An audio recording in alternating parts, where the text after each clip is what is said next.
This is our Medicine Wheel Garden, and it's intended to honor the indigenous people who have lived in Colorado for thousands of years, and to acknowledge that Colorado didn't just spring into existence in the 1850s, but people have lived here for over 10,000 years.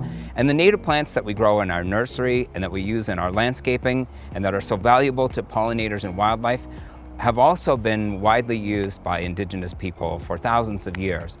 You imagine a time when there was no drugstore, there was no supermarket, and people had to get everything they needed from nature. And so people use these plants to this day.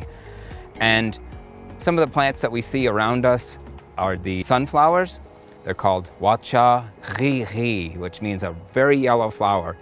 And traditionally, those were boiled to get an oil that were used to soften the skin. Behind us is the fringed sage. That's called Artemisia frigida, but in Lakota, it's called Pejichota washdemana, which means something good that grows in the grass. And that's a women's medicine.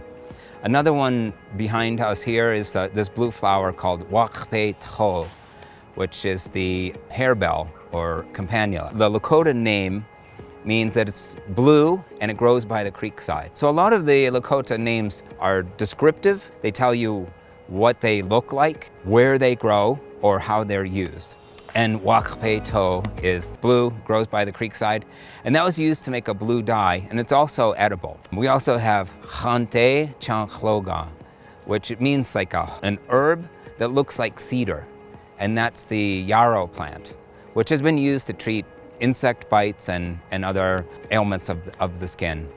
So I think it's incredibly valuable to understand the cultural meaning of these plants and also the names by which people have known them for thousands of years. And the way this whole place came about is for many years at High Plains Environmental Center, we've had a powwow with Thompson School District third graders. Because at that point in the third grade, students are learning about Native American history.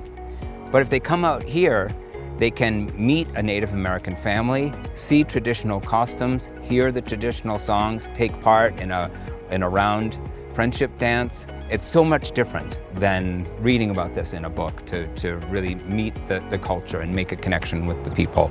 So that's why this area was created to house gatherings like that. This summer, we hosted the Lakota Riders, who made a 400-mile horseback ride from Sedalia, Colorado, to the Pine Ridge Indian Reservation.